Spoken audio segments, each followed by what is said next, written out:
Kharis Vale Academy sat under the crust of a dead stone moon, cut into black rock older than any nation still living on Earth. Its training levels ran deep below the surface, stacked in rings around gravity engines and shielded corridors. On the morning of the gravity maze trial, Cale Arden stood with his hands behind his back in Assembly Bay 7 and kept his eyes on the sealed gate ahead. His goal for the morning was simple: pass the trial, keep his record clean, and give the upper cadets one less excuse to push him out of the combat track. The problem stood 30 feet away, wearing the silver shoulder band of Cadet Command. Versorn did not need to raise his voice to own a room, and most people gave way before he asked. Cale kept his face still and watched the gate.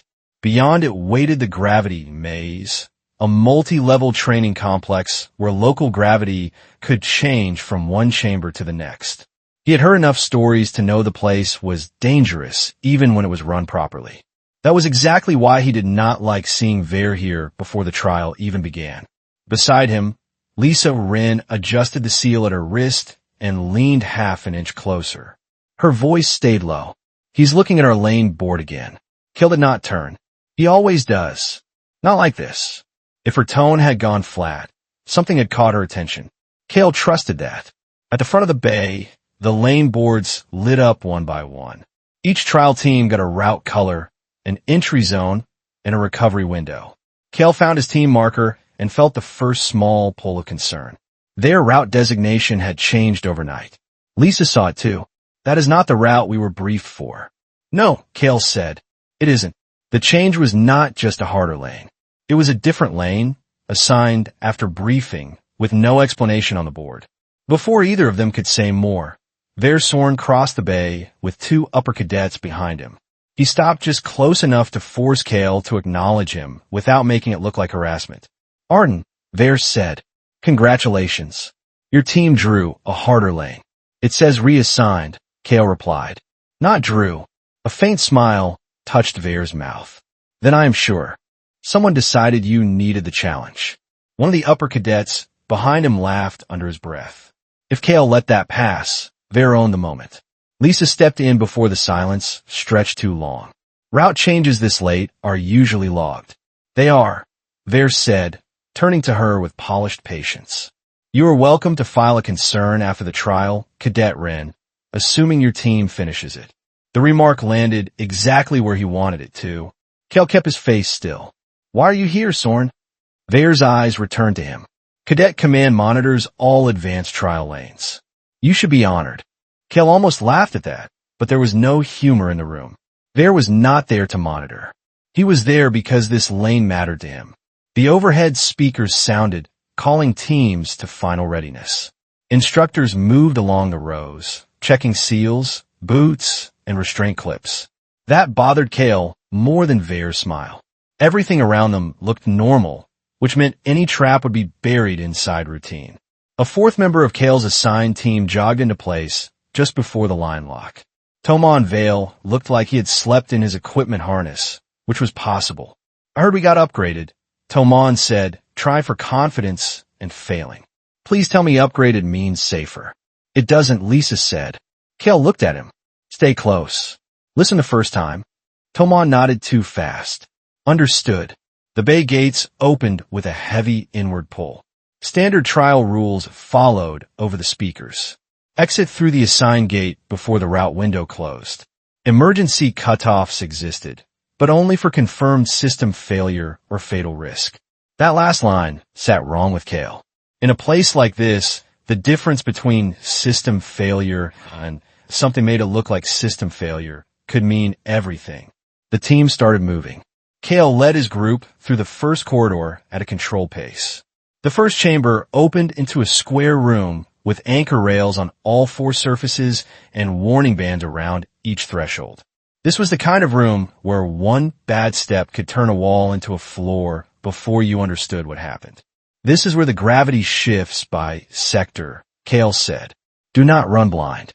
Watch the light tone before you step." Tomon swallowed. "What color means what?" "Blue means local stable. Amber means transition. Red means do not move unless you want the room to throw you." That was all the explanation they needed.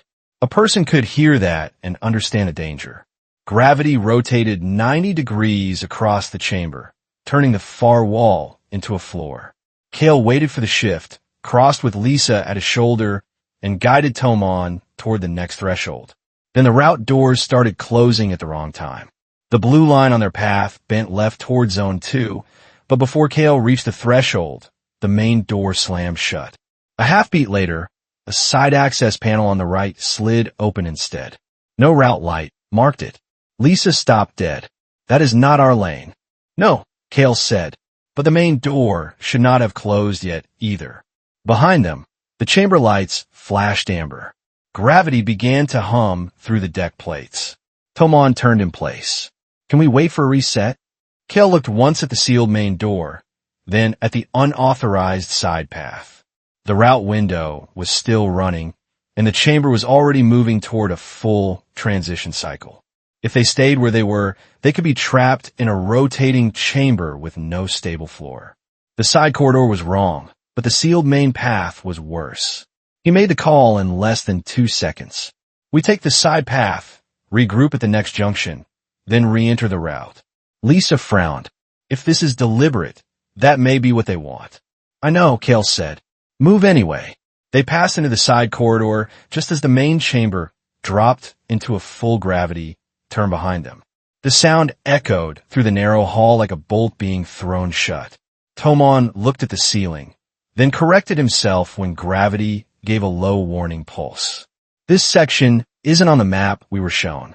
Kale felt the first cold certainty settle in his chest. Vare had not come to watch a difficult test. The side corridor opened into a maintenance spine with 3 branches. One branch had a dead route marker, and another ran into darkness broken by a blinking blue panel. Lisa crouched by the panel. Manual lockout scars, she said. Fresh. How fresh? Kale asked. Hours, not weeks. That was enough. Someone had touched this section shortly before the trial began. Before he could answer, a sharp mechanical crack ran through the floor.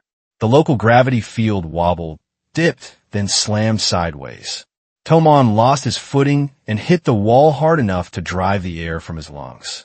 Another cadet from a nearby split team, one Kale had barely noticed entering the side corridor behind them, was thrown off the anchor line and hit the far brace with a painful grunt. The blinking panel turned red. Kale grabbed the nearest rail with one hand and caught Toman's harness with the other. Loose equipment skipped across the wall that had become a floor seconds earlier. Lisa braced herself against the frame and reached for the injured cadet. This is not trial variance, Lisa said through clenched teeth. A small inspection slit opened in the frame, revealing a narrow emergency passage beyond it. It was a clean exit, almost too clean. Tomon coughed. Kale, go. Get out and call it in. He could take the opening, reach a live panel, and maybe save himself before the entire spine went unstable. Lisa had Tomon by the upper harness now, but she was sliding too, and the injured cadet was worse off. Kale made the choice. He let the emergency passage go, turned back into the failing corridor, and dropped to a rail hook point on the wall. No one gets left here, he said. Lisa, hold him steady. Tomon, clip to me. Tomon stared at him for one stunned beat, then obeyed. Kale pulled himself hand over hand across the angled surface while the gravity field groaned around them.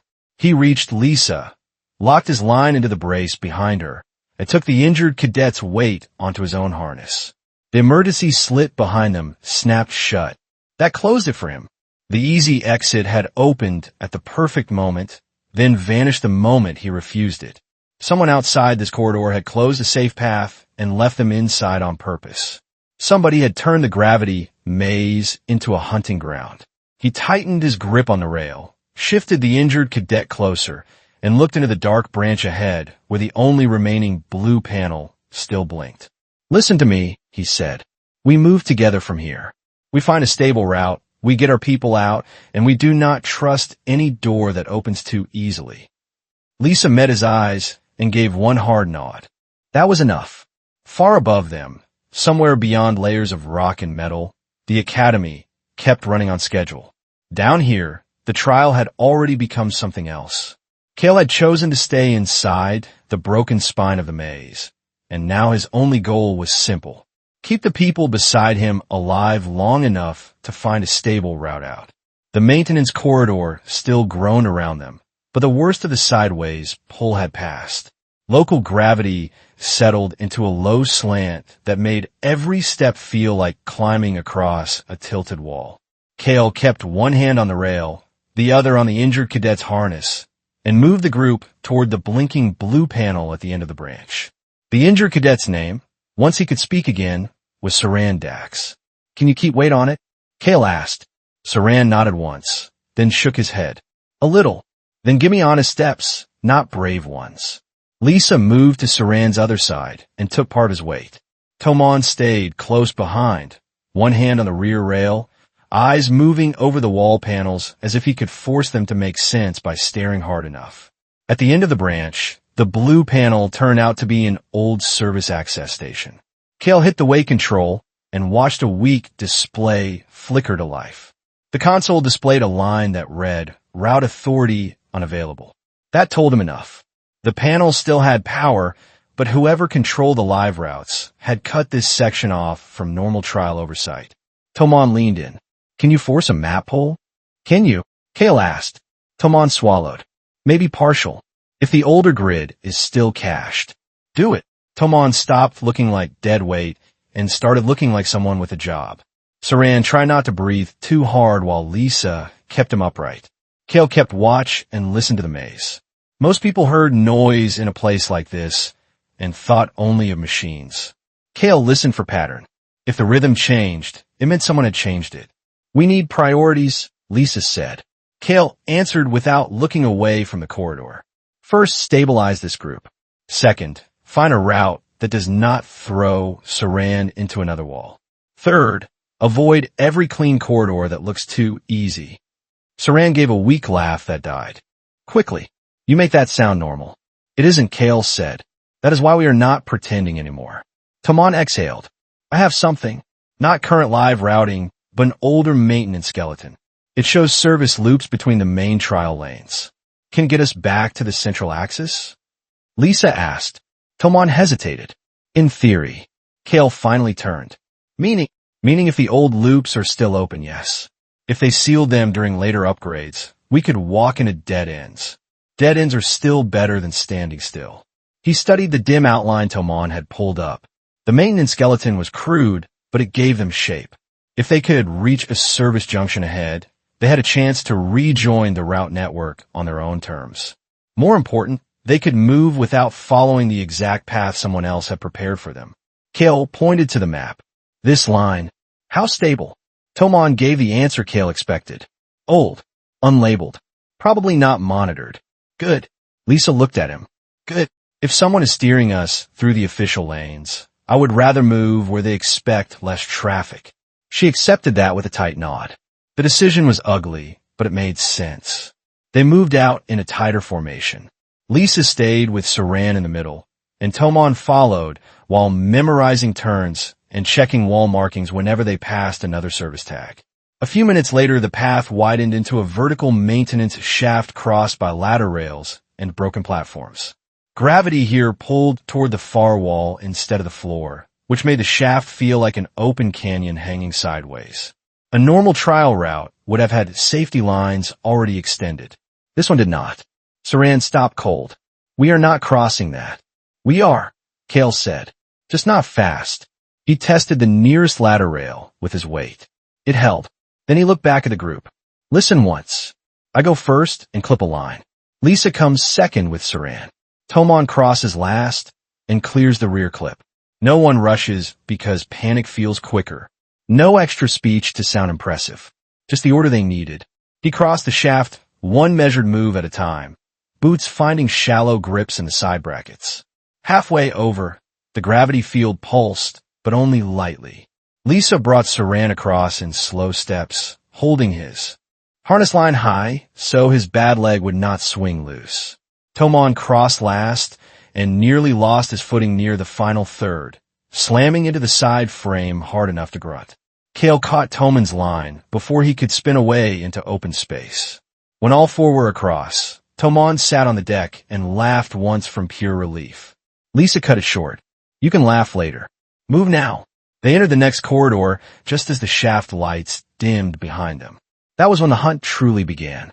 At first, Kale heard it as a small change under the normal machine noise.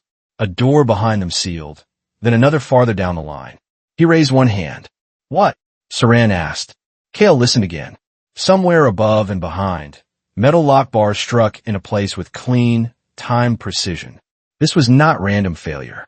Someone was moving with them and closing sections in order. Someone is moving with us, he said. Lisa's face hardened. Vayer. It was only a guess for half a second. Then a voice came through the corridor speaker, calm and amused. Arden. Still running. Vayer Sorn. The speaker hissed with static after his name, but the message was clear enough. Kale did not answer. He did not intend to give Vayer anything for free. The speaker clicked again. You should have taken the early exit when it opened. Saran stared at Kale. He did this. Kale's jaw tightened. Move. They took the left branch because it had the smallest chance of funneling them into open space. Behind them came the first clear sign that Vayer's people were not guessing. A rear hatch shut with final force. Whoever was tracking them had route authority in sections that cadets should not have controlled. Lisa kept pace beside Kale. He wants to hurt us. I know. Toward what? Somewhere deeper. They reached another split. This time the old maintenance markings were partially visible. Toman crouched by the wall and brushed dust off a faded line code. Down route. Older service ring.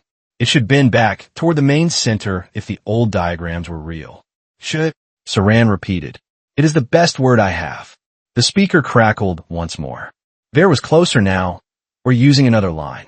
You were always a problem, Arden, he said. Not because you are human. Because you keep thinking rules protect you. Vayer wanted him angry because anger narrowed choices. Kale refused to give him that. Old maintenance sections showed their age in a way official routes never did. One wall still carried the ghost of a unit number painted over years ago.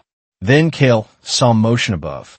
He looked up just in time to catch 3 figures moving behind a graded observation lane that ran parallel to the service corridor. Vayer was there, and 2 other upper cadets moved with him. One dropped lock commands to a panel at the far junction.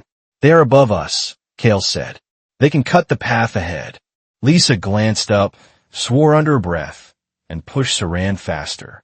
The group broke into a controlled run.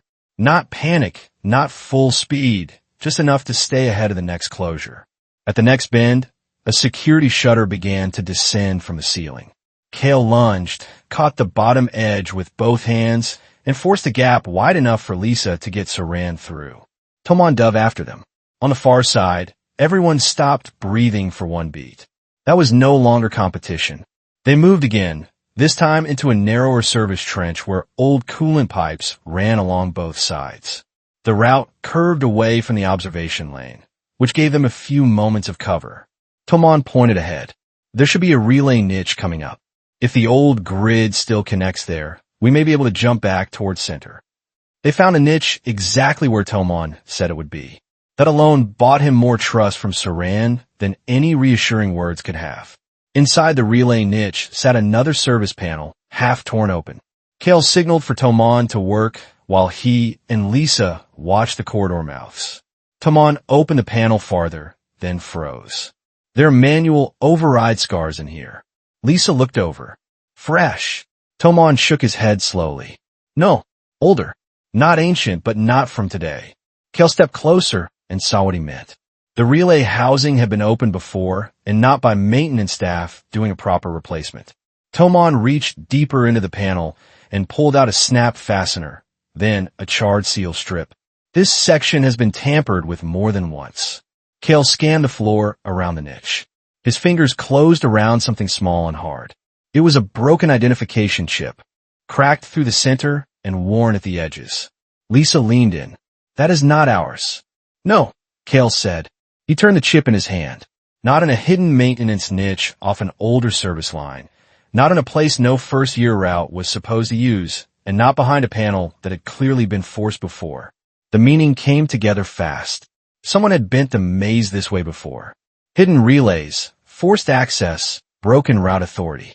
This was not a one-day trap. He slipped the chip into a sealed pocket. This has happened before. That one sentence changed the air around them more than Vare's voice had. Saran stared at him. You mean he did this before? Maybe not him, Kale said. But someone. Tomon swallowed hard. Then we're standing in a pattern, not an accident. They would have said more if the corridor had given them time. A hard metallic strike echoed from the rear branch, then another. Vare's group was descending. He was close enough to hunt in person. Kale forced the group moving again. Tomon had just enough time to pull a path from the relay niche before they left. The updated route showed a diagonal cut toward the central axis, shorter than the one before. It looked better than what they had, which was exactly why Kale distrusted it at once.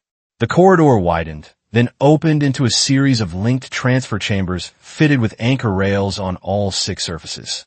The chamber design suggested a rapid shift route, which could return them to the main central structure faster than the maintenance loops.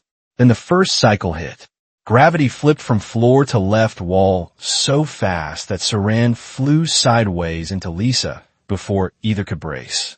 Kale slammed into a rail and caught Tomon by the harness as Tomon slid toward the far edge. Lisa took Saran's weight and still kept his head from striking the rail spine. This is too fast, Tomon shouted. This is not a normal transfer cycle. A normal route would have given warning tones, time transition lights, and enough delay for a team to move with control. Anchor on me, Kale said. Do not chase the room. He forced the group toward the central rail spine, one pull at a time. Lisa lost her footing at the second shift and dropped half off the rail. Kale caught Lisa with his free arm, but in doing so he lost the small route tag Tomon had patched together from the last service panel. The device tore free from Kale's belt, hit the rail, and vanished into the lower shaft below as gravity rotated again. Tomon saw it go and made a sound that was almost worse than shouting. That was our map. He also saw Lisa hanging off the rail and Saran losing grip 2 feet away. Some losses had to be chosen in one instant, so larger ones would not follow. Kale hauled Lisa back in, shoved her toward the spine, then kicked across the rail gap and locked his arm through Saran's harness ring. The next gravity turned through all 4 of them into the side wall together, but this time they were linked. They stayed that way until the chamber finally settled into a stable pull. For a few seconds, none of them moved. Then Kale lifted his head and looked at the dead space where the route tag had disappeared. Lisa sat back against the rail and forced air into her lungs. Tell me Tomon still remembers enough of the path. Tomon gave a helpless shake of the head. Not enough. Not after all the closures. They had escaped the trap chamber, but now they no longer had a trustworthy internal route. The old maintenance skeleton was gone. Kale pushed himself upright and checked the chamber exits. One door stood open ahead of them. Too easily. He looked up at the corner lens above the frame. Lisa saw it too. They know where we are. Yes, Kale said. Behind them, far back through the linked transfer chambers, he heard a door open and close with deliberate calm. Vare's team was still following, and now the field favored them more than ever. Kale faced the open exit, then the 3 cadets still alive beside him. We lost the map, he said. We did not lose the objective. Saran looked at him like the words were impossible, but Kale meant them. Stay alive, stay together, and do not hand the maze the choice. He tightened the strap on his wrist seal and started toward the open door. This time, he knew for certain that someone on the other side was waiting. Kale no longer had a map, but he still had 2 facts he could trust. Versorn's group was behind them, and the open door ahead was not mercy. He led the others through it anyway, because standing still would have been worse. Tomon spotted the release latch first. They forced it open and slipped into a maintenance chamber so old and quiet it felt like the Academy had forgotten it on purpose. The room was not large, but it was sealed, dim, and stable. Pipes ran along the ceiling in rust-stained lines.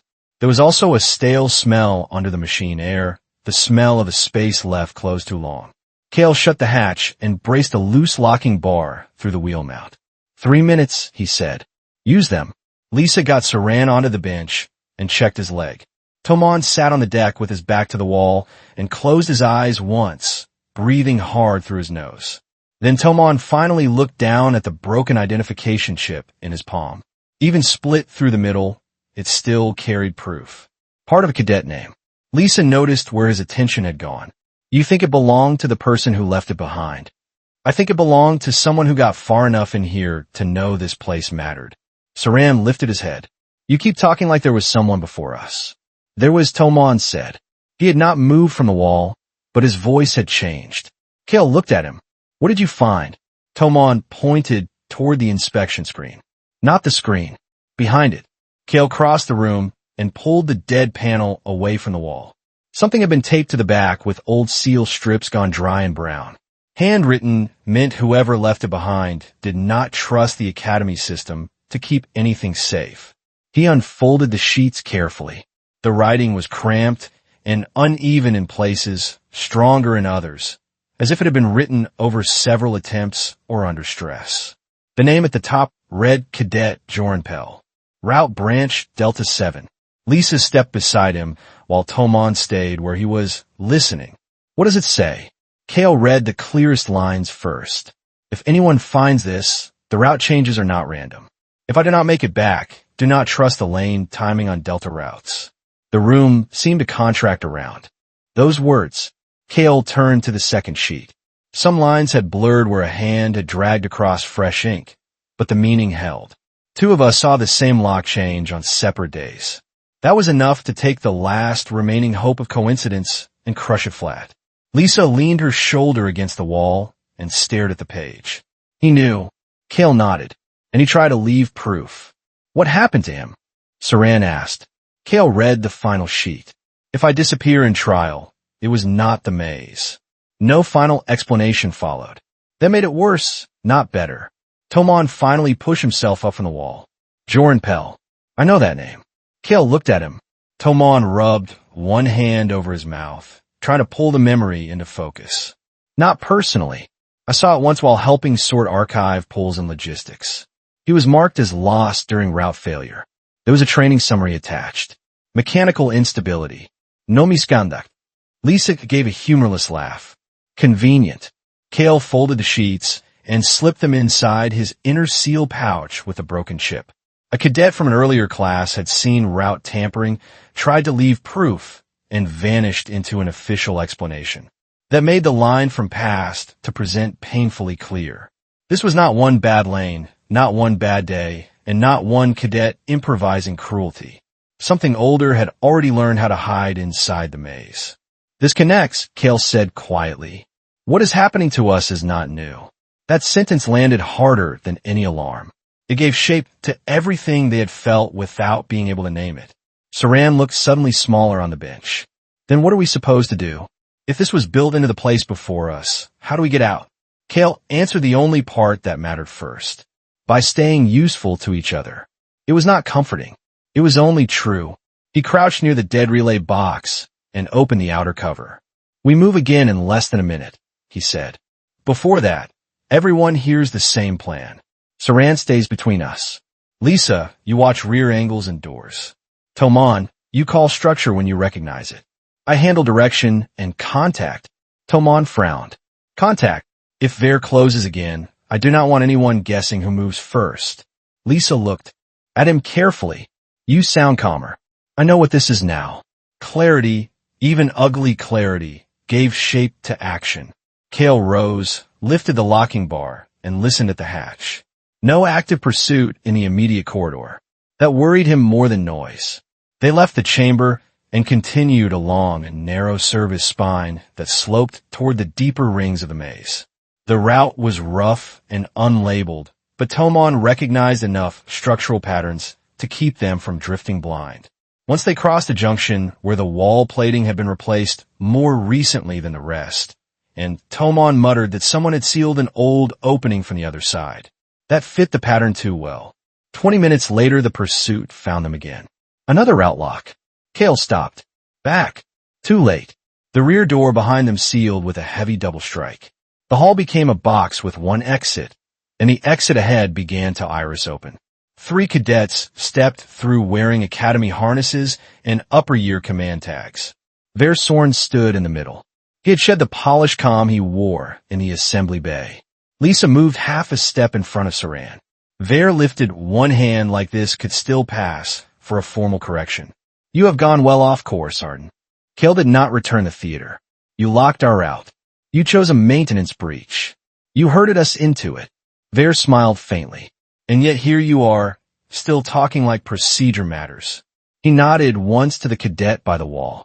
The display showed a vertical shaft diagram with fast cycling gravity warnings. Kale saw the setup before finished speaking. Angled his head toward the only open path ahead.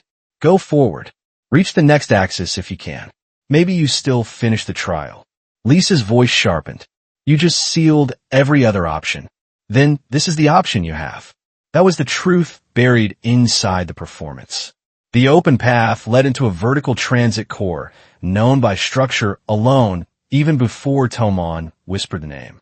Drop axis. Fast gravity shifts. Bad footing. Worse recovery. Took one step forward. Move. Kale did not intend to give him the satisfaction of a spoken refusal. He turned and drove the group through the open door to run, because once the trap was visible, speed at least became honest. The drop axis was a cylindrical shaft several stories high, crossed by maintenance ladders, narrow catwalk ribs, and platform rings at different depths. Local gravity did not simply pull one direction there. A warning tone pulsed through the space as they entered, 3 beats in quick succession. Toman's voice cracked. 3-shift cycle. Under a minute. Kale caught the meaning at once. Gravity would change 3 times in less than 60 seconds. Fast enough to make rescue almost impossible if someone slipped at the wrong point. Down 2 levels to the inner ring, Kale said. Use rails, not open jumps. Stay clipped if you can. The first shift hit before they reached the initial ladder spine. Gravity snapped from forward pull to right wall pull, slamming everyone sideways. Kale caught a vertical rail and swung into position. Lisa held Saran's harness just in time. Tomon bounced off the ladder frame and scrambled for a handhold. Above them, group did not enter the shaft. Their silhouettes appeared behind the upper grate, watching. The warning tone sounded again. This time gravity dropped toward the lower ring. Saran lost his bad footing entirely. Lisa kept hold of him, but both of them slid down the platform rib toward open space. Kale shoved off the rail, hooked one arm under Saran's line, and drove all 3 of them into the inner brace. The impact hurt, but it kept Saran from going over. Tomon, he shouted. Here. But the answer came from too far left. Kale looked up at the worst possible moment. Tomon had reached a side ladder 1 level below them, just as the 3rd shift fired. Gravity ripped across the shaft toward the opposite wall. For 1 frozen second, he hung in open space with nothing solid beneath him. Then he fell. He did not fall into empty air forever. Something lower down broke the drop, but he vanished from sight. Lisa swore. Saran made a sound that did not become words. At the far side of the shaft, a route gate opened, bright and obvious. Anyone watching would know what it was meant to look like. The surviving route. Tomon was gone below. Kale had half a second to choose. Lisa saw the choice on his face. Kale, the gate. He looked from the open gate to the broken lower section where Tomon had vanished. Behind them, their shadows remained still at the top observation grate, waiting to see what kind of person Kale would be when pressure finally cut deep enough. Kale turned away from the green route lights, not leaving him. That was the second irreversible choice he had made in the maze, and this one cost more immediately. He pulled himself and the others toward the lower maintenance access, not the clean gate. The route lights behind them stayed green for 4 more seconds, then went dead. They descended through a damaged side tube that should have been sealed years ago. The space below the drop axis was colder, older, and wrong in a way Kale felt before he could explain it. Tomon, Lisa called. A groan answered from deeper in the dark. They found him in a narrow chamber half buried behind a collapsed inspection partition. Kale dropped to one knee beside him. Can you stand? Tomon opened his eyes and tried to smile. That depends how honest you want me to be. Very. Then yes, but I'm going to hate it. That is acceptable. With Saran favoring one leg and Tomon guarding a bad shoulder, the group should have been done. But the lower chamber where Tomon had fallen held something more dangerous than another injury. A blast curtain door stood half recessed into the wall at the far end, fused open 3 inches by old damage. It should not have existed there according to anything Tomon had told them about the maze. Kale crouched, got both hands into the gap, and forced it wider with Lisa's help. Beyond it waited a small chamber that had once been sealed off from the rest of the lower ring. It looked like an old emergency hold or observation space, stripped too fast and closed too badly. A broken harness clasp lay under a grate. Tomon stared into the room and forgot to complain about his shoulder. This was hidden. Yes, Kale said. Lisa crouched near the floor and lifted something with 2 fingers, different from the one Kale already carried. Saran swallowed. This is where it happened. Kale did not answer at once, because the answer was visible in pieces all around them. A place off official routes. Someone had tried to erase the meaning of the room without fully erasing the room itself. He looked at the half-ruined harness clasp band, then at the old blast curtain. Joran Pell had not vanished into a clean mechanical failure. Someone had used the maze, then sealed the place that proved it. Toman's voice had gone quiet. This was not one accident. No, not one unstable route. Not one bad trial. Kale let the truth settle into words simple enough to carry forward. Vayer is repeating something older than him.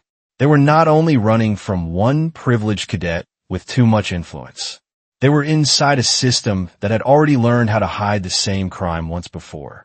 A metallic bang cut through the room. The lower maintenance door they had entered through shuddered under impact. Vayer's team had come down after all. Kale moved instantly. Out. Now. There was no time to search more, no time to document properly, and no time to take the room apart. Lisa grabbed the scratched medcase seal. Tomon forced himself upright. Saran pushed off the wall. They exited through the hidden chamber's rear crawl passage, the only route Vayer's group had not reached yet. Kale led, then Tomon, then Saran, with Lisa at the rear to cover the entry as long as possible. That rear position cost her. They were halfway through the conduit run when the wall behind them rang with forced entry. Not loud enough to hear every word, but close enough to identify cadence. Upper cadets. Vayer's people. Hurry, Tomon said through his teeth. I'm trying, Saran shot back.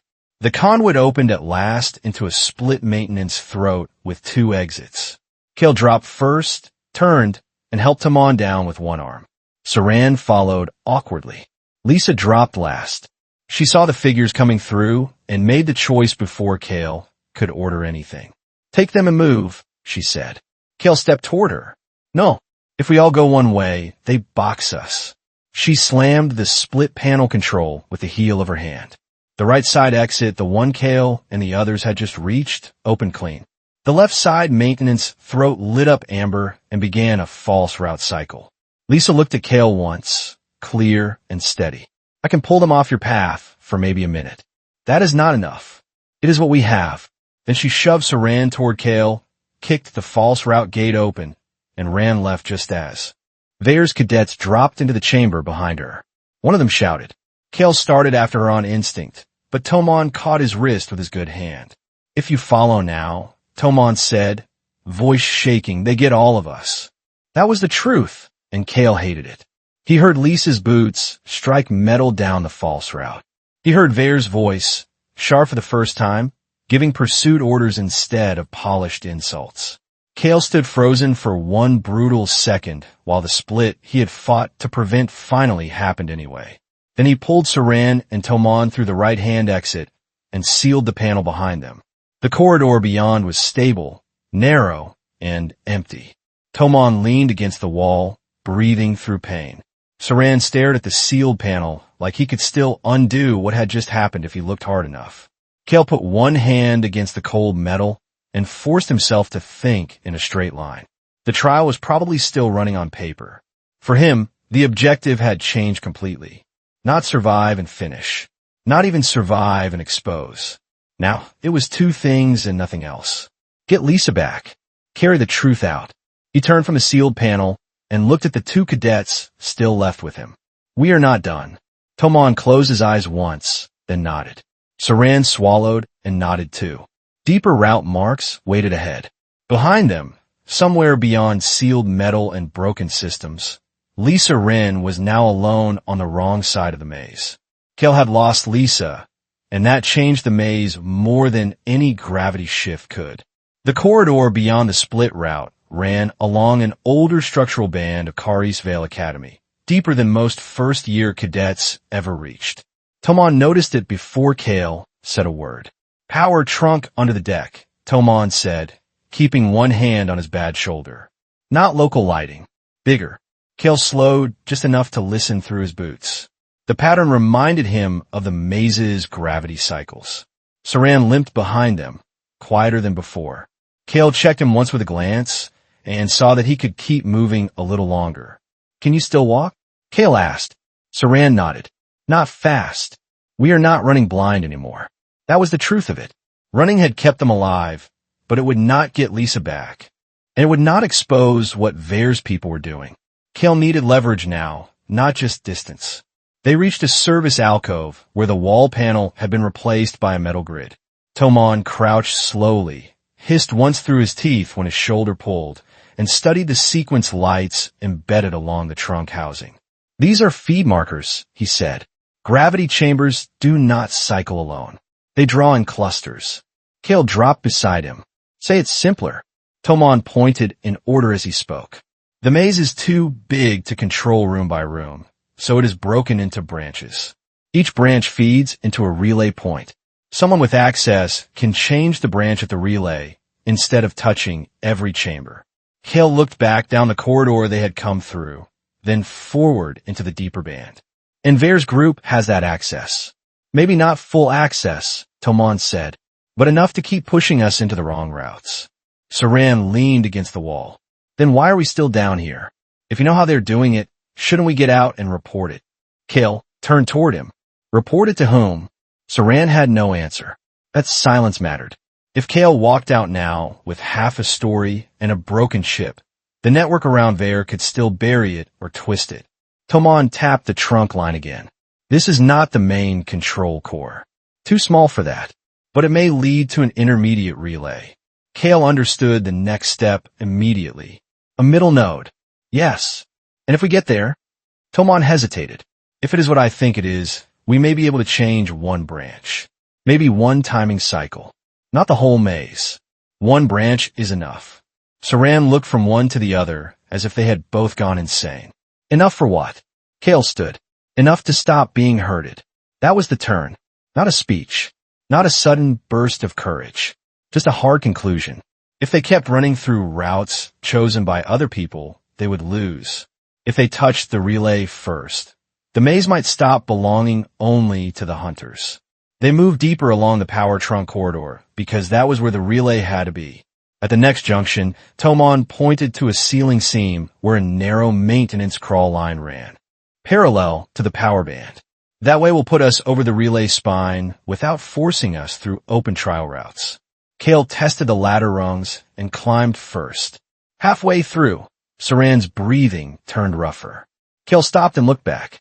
Tell me now if you are about to drop. I can keep going. That is not what I asked. Saran closed his eyes for 1 second, then opened them again. I can keep going if the ground stays still. Tomon gave a tired laugh that was almost real. That might be the most impossible request in this academy. Kale did not laugh, but the exchange loosened something in the tunnel. Enough to remind them they were still people and not just bodies moving through machinery. When they emerged from the crawl line, they found a narrow service balcony overlooking a relay gallery below. Indicator lights moved in timed pulses around the housings like slow-turning stars. Toman's face changed the moment he saw it. This is it, not the main core. A relay hub. It hands timing from the outer branches to the deeper trial rings. Kale followed the pulse lines with his eyes. Most housings cycle clean. One did not. The amber one, he said. Why does it look wrong? Because it is receiving override bursts. Tomon shifted closer to the balcony edge. The official system sends smooth timing. That one is getting short force corrections. Somebody is pushing chambers off standard rhythm. Saran frowned. Can you prove that? Not from here, Tomon said. But I can tell what kind of interference it is. The better route was a maintenance ladder built into the inner support frame near the power column. Before Kale could choose, a static hiss touched the air. Tomon froze. Saran stopped breathing for a beat. The sound was coming from an open maintenance speaker mounted under the balcony lip. A private line bleeding into the local system. 3 voices came through, clipped and low. The first was Vair's. Lost them at the split, but they are still below the central rings. The second voice was unfamiliar, older than the others by tone, cool and irritated. Then stopped treating this like a personal grudge and closed the route cleanly. The third voice cut in before Vair answered. We already adjusted the observation logs around the drop axis. On record, it reads like unscheduled field instability. That will hold unless somebody carries raw relay traces out. Kale looked at Tomon. Tomon looked back with the exact same understanding. The first unknown voice spoke again. If Arden reaches a live instructor channel with anything coherent, we all become visible. You know what is at stake. Vair's answer came flat and stripped of performance. He won't, the third voice asked, and the other cadet. A pause. Then Vair said, Ren is moving. We are keeping her in the lower false routes until the timers close. Saran made a small sound. Kale did not move, but the name hit him like impact. So Lisa was alive. The cool voice returned. Then finish it. We fixed the logs. We marked the branch unstable. The board sees a failed trial, not a pattern. The line cut out. No one on the balcony spoke for several seconds. Vair was not the whole problem. 2 other upper cadets were working with him from outside the maze or from other relay points, shaping observation records and route reports, so the Academy would see a chain of harmless failures instead of deliberate tampering. Kale gave the truth shape in the fewest words possible. If I beat Vair alone, nothing ends. Tomon nodded once. Correct. Saran pressed his back to the wall, pale and angry now instead of frightened. How many of them are there? Enough, Kale said, that we stop thinking like prey. That made the choice ahead easier, not harder. He looked down at the amber relay housing. Can you get to it? Yes. Can you change anything meaningful? Tomon hesitated. Meaningful is dangerous. If I push too much, the relay flags a direct fault and forces a hard reset. Then every route locks, and we are trapped inside the freeze. So what can you do? I can bias a branch. Alter one timing handoff. Make one section of the maze follow a different sequence than Vair's override expects. Kale's mind went straight to use. If Vair's group is moving by that override, and we bend it at the right point, they step into the wrong chamber rhythm. Tomon gave him a quick, sharp look. Yes. Saran stared at both of them. You're talking about fighting the maze with the maze. Kale shook his head. No, I'm talking about making them lose control of it. That was a shift. The moment running stopped.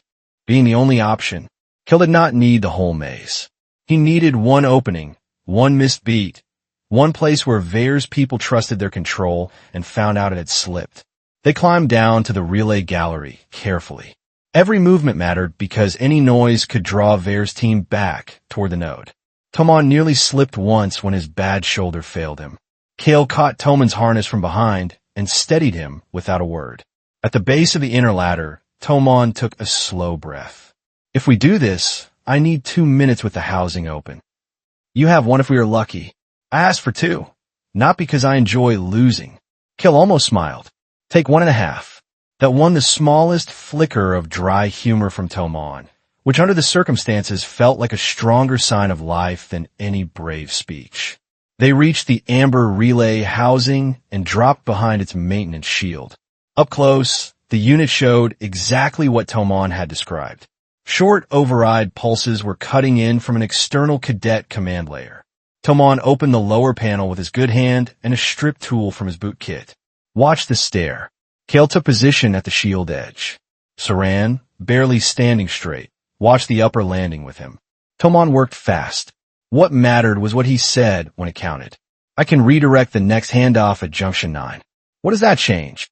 It makes one downward branch hold standard timing for 8 seconds longer than Valer's override expects.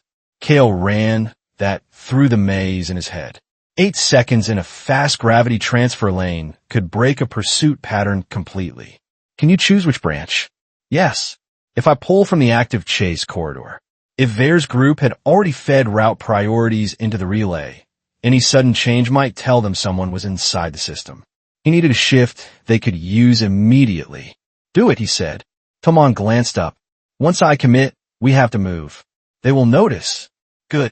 That answer surprised Saran enough that he actually looked steadier. Tomon made the final connection. Then he sealed the panel. Done. From a distance, the change would look like a small timing irregularity, the same kind of thing Valer's group had been manufacturing all along. Only the next chamber handoff would tell the real story. Kale touched the edge of the housing and listened. He could not hear code, but he could hear the building. We move now, he said. They left the gallery through the lower maintenance stair because that route would put them parallel to the chase branch Tomon had altered. Through a service slit in the wall, Kale saw something he had not seen once since the early trial. Cadets from Valer's group moving with confidence. 3 of them advanced along a corridor 1 level below, not cautious. Not searching, but certain. They thought the route still belonged to them. He waited until they reached the threshold of Junction 9. Then the relay change hit. The lead cadet stepped into a chamber expecting a fast drop shift and got a standard hold instead. The third slammed into the closing side rail as the room rotated on a different count than their route model predicted. For the first time, the hunters were the ones reacting instead of dictating. One of them shouted back up the corridor. Another called for Valer. Kale stepped away from the slit. Again, he said softly, not to Tomon, not really, to the fact that control could be broken. Tomon saw what had happened through the slit and gave one disbelieving breath of relief. You were right. No, Kale said. You were. Tomon had entered the story as the cadet who wanted to survive and stay small. Now, he was part of the only counterstroke they had. They reached a lower cross corridor where 2 path options opened ahead. Saran leaned hard against the wall. Kale made the next decision quickly because indecision would only waste the advantage they had earned. You stay here, he said to Saran. Saran's eyes widened. No. Yes. Hidden position. Sealed alcove. You keep the Med-K seal and 1 badge fragment. If we get separated again, there's more than 1 copy of the truth. Tomon looked like he wanted to object, then stopped. The logic was too clear. Kale found a recessed emergency niche behind a half-fused maintenance shutter and helped Saran into it. The space was tight, but defensible, with manual seal control from the inside and a narrow observation crack toward the corridor. Saran took the evidence with shaking hands. You are coming back. Kale held his gaze. Yes. It was not a promise he could guarantee, but it was the answer Saran needed to keep functioning. Once the niche sealed, the corridor felt emptier but also cleaner. Kale and Tomon. They advanced toward the deeper handoff routes, guided now by the changed rhythm of the maze rather than by fear of every opening. Somewhere ahead, Valer was trying to understand why his path had slipped. Somewhere else, Lisa was still being kept in false routes until the timers closed. Kale checked the next stairwell, listened to the pulsing lock cycle, and chose the left branch. Tomon spoke quietly, almost like he was testing whether he believed it himself. For the first time, they are moving where we decide. Kale kept his eyes on the corridor ahead. Then we keep it that way. And in the maze below Kharis Vale Academy, with evidence in their pockets and stolen control in their hands, the hunt finally changed direction. Kale had stolen 1 small piece of the maze back from Versorn, and that was enough to start hunting in return. Find Lisa, break Valer's certainty, and carry the truth out before the Academy's upper cadets buried it again. He and Tomon moved along the altered branch, timing with the kind of speed that came from caution, not panic. The deeper rings of the gravity maze no longer felt random to Kale. They felt arranged. That meant they could be read. At the next junction, he stopped under a faded route marker and listened. Tomon heard them too. Left branch. 2, maybe 3. Kale pointed to the opposite wall, where a narrow service ladder ran up to a maintenance lip over the corridor. We go above. They climbed into the overhead lip and crouched behind a grated shield. A few seconds later, two of Vare's cadets crossed beneath them at a fast walk, not careful enough, still trusting the route data in their earpieces and wrist feeds. The lower hold chamber is 2 rings down, one of them said. Vare wants the human alive until he gets there. Which human? The other asked. The girl. The other one is the priority problem. That was enough. Lisa was alive, and Vare planned to reach her himself. Kale waited until they passed under the next cycling threshold, then tapped Toman's shoulder and pointed ahead. Toman understood at once. He reached through the grate and hit the manual maintenance switch hidden in the lip frame. It held normal gravity for 3 extra beats, just long enough for the cadets beneath to step early into a turning section they expected to be stable. One slammed shoulder first into a side rail. The other twisted wrong and lost balance. Kale dropped through the opening before either could recover. Toman came down after him and sealed the next threshold with the same maintenance switch before the cadets could get clear. Kale did not stay to fight longer than needed. He took 1 route token and 1 wrist relay from the nearest harness. Then he and Toman moved on. He was stripping Vare's team of timing, tools, and confidence. The stolen wrist relay gave Toman the next piece they needed. It still carried a short route signature for the lower hold chambers. This way, Toman said, breathing hard. Secondary exit band. They're using a holding room near an old auxiliary gate. Kale nodded and kept moving. They crossed 3 linked chambers in quick sequence. In the first, gravity rotated slowly enough to use the side rails as a bridge. In the second, Kale forced Vare's last active pursuer on that branch into a bad angle by delaying at the threshold and then moving only when the warning tone shifted. In the third, Kale used a maintenance bypass to enter from above while the hunter took the lower door and found himself sealed into a side pocket. Each move was simple when heard out loud. That was what made them effective. By the time he and Toman reached the auxiliary gate ring, the hunt had split. Vare was no longer sweeping with a clean team. The hold chamber sat beside an old escape axis that was no longer used in regular trials. Kale lowered himself under a service brace and looked in. Lisa sat against the far wall with 1 wrist clipped to a restraint ring. Vare stood near the door with 1 hand on a control panel. Kale pulled back from the slot and whispered to Toman, "How many exits?" "Main door. Rear maintenance panel. Maybe sealed. The auxiliary gate behind the chamber is dead on paper, but it still has emergency mechanical release. Can you open it?" "With time." "We do not have time." Toman glanced through the route relay he had taken. "Then make Vare look the wrong way." Kale let that sit for 1 breath, then nodded. He moved to the rear maintenance strip, found the panel seam, and tapped once on the metal with the back of his knuckles. Inside the hold chamber, Vare turned toward the sound. Lisa's head lifted a fraction. Kale hit the maintenance strip release and forced the panel open. Vare stepped back on instinct, then reached for the chamber lock. Kale was already inside. "Do it," Kale said to Toman without turning. From the corridor outside came the sound of Toman working the auxiliary gate release.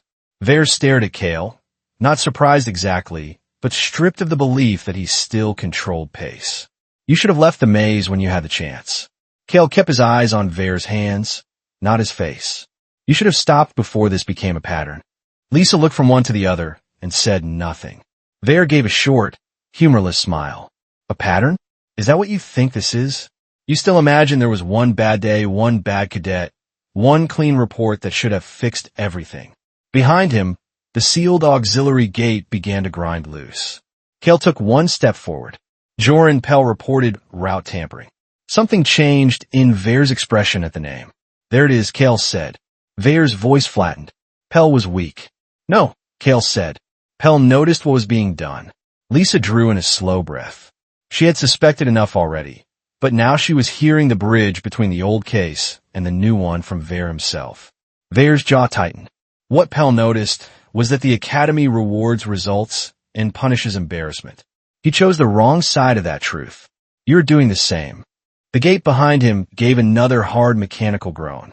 Kale kept him talking because every second mattered. So this was already in place before you. Vare gave him the answer by trying to justify it. The maze teaches selection better than any lecture ever could. Some cadets fail in a report. Some fail in motion. The academy gets stronger either way. Lisa's voice cut through the chamber. You mean you decided who was allowed to survive? Vare looked at her, and that was the mistake. Kale moved at once, closing the distance before Vare could reset his stance. Vare was bigger, but the chamber was tight, and the floor was still under a low side. Pull from the relay shift. Kale drove him offline toward the control panel instead of trying to overpower him in open space. The auxiliary gate behind Lisa snapped open halfway. Tomon reached through from the other side and shouted, I have the rear line. Get her loose. Kale shoved Vare into the wall controls. Vare hit back hard enough to stagger him, but the collision knocked the restraint release pad loose from its housing. Lisa twisted, caught it, and freed her clipped wrist. Then Vare made his second mistake. You do not understand this place, Sarn. It was running this way before me, and it will run this way after me. Enough for Tomon, who had half crawled into the gate opening, to hear. Enough to connect what they had found in the sealed chamber, what they had heard over the relay speaker, and what Vare himself had just admitted. Kale drove Vare back one more step and then let the floor help him. The side pull shifted half a degree with the next handoff. Vare adjusted late. Kale turned Vare's own momentum into a fall, sent him shoulder first into the chamber brace, and kicked the control pad away across the floor. Lisa, move. She did. Tomon pulled her through the auxiliary opening. Kale backed after them, keeping Vare in front of him until the others were clear. Vare lunged once more, but this time was too direct, too angry, and the chamber timing was no longer fully his. Kale hit the auxiliary gate lever from the outside. The door dropped between them with a heavy strike, sealing Vare inside the hold chamber he had been using on someone else. No victory speech followed. Kale just stood there for one breath, listening to the sealed metal shake once under Vare's first hit from the inside. Lisa leaned against the wall, flexing feeling back into her wrist. I heard him. I know. You heard him too? Tomon asked. Enough, Kale said. Before this moment, they had evidence and suspicion. Now, they had evidence, suspicion, and a living witness who had heard Vare tie the old pattern to the current trap. Lisa looked at Kale and, despite everything, gave him the smallest tired smile. You came back. Kale answered in the bluntest way possible because anything softer would have slowed them down. I said I would. They moved at. Once, because getting Lisa back did not end the problem. Tomon still had the raw relay fragment from the subordinate control node. Kale had the handwritten warning from Jorn Pell and the broken identification chips from the hidden chamber. Lisa had heard Vare say the old pattern out loud.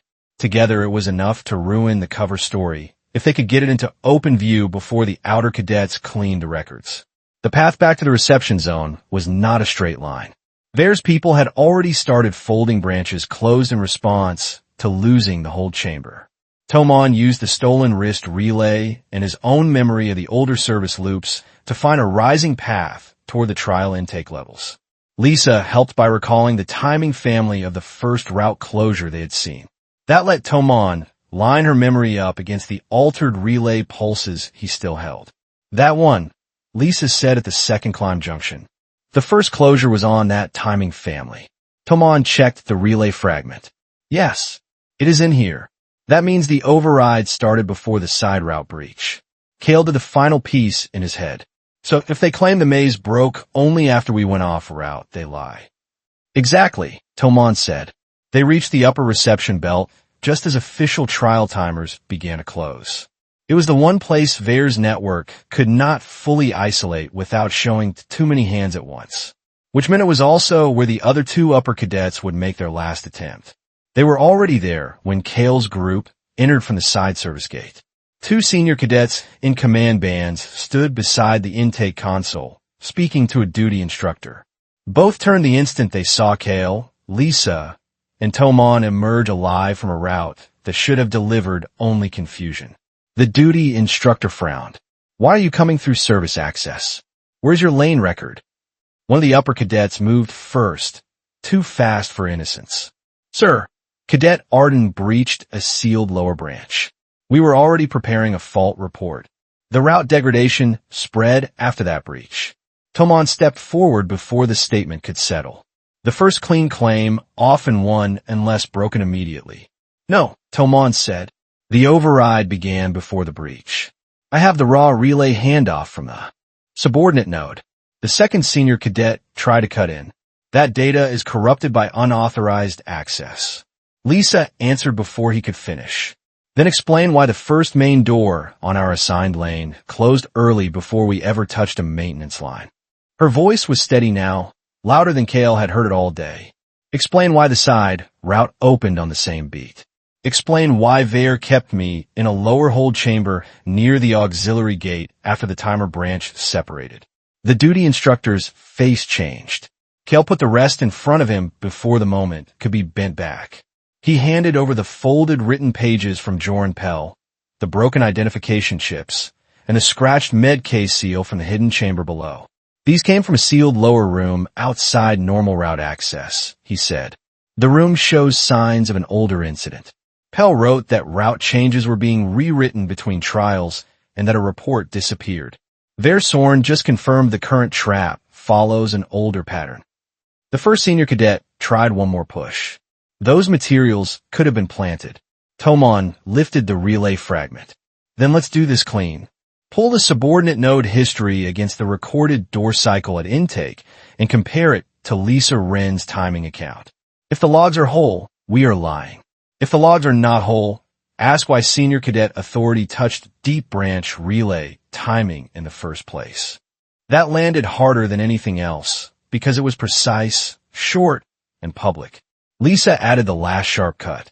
And ask why I was alive in a hold room instead of at intake if this was just route failure. The duty instructor did what the network around there had been trying to prevent all along. He touched his wrist console and triggered a local hold.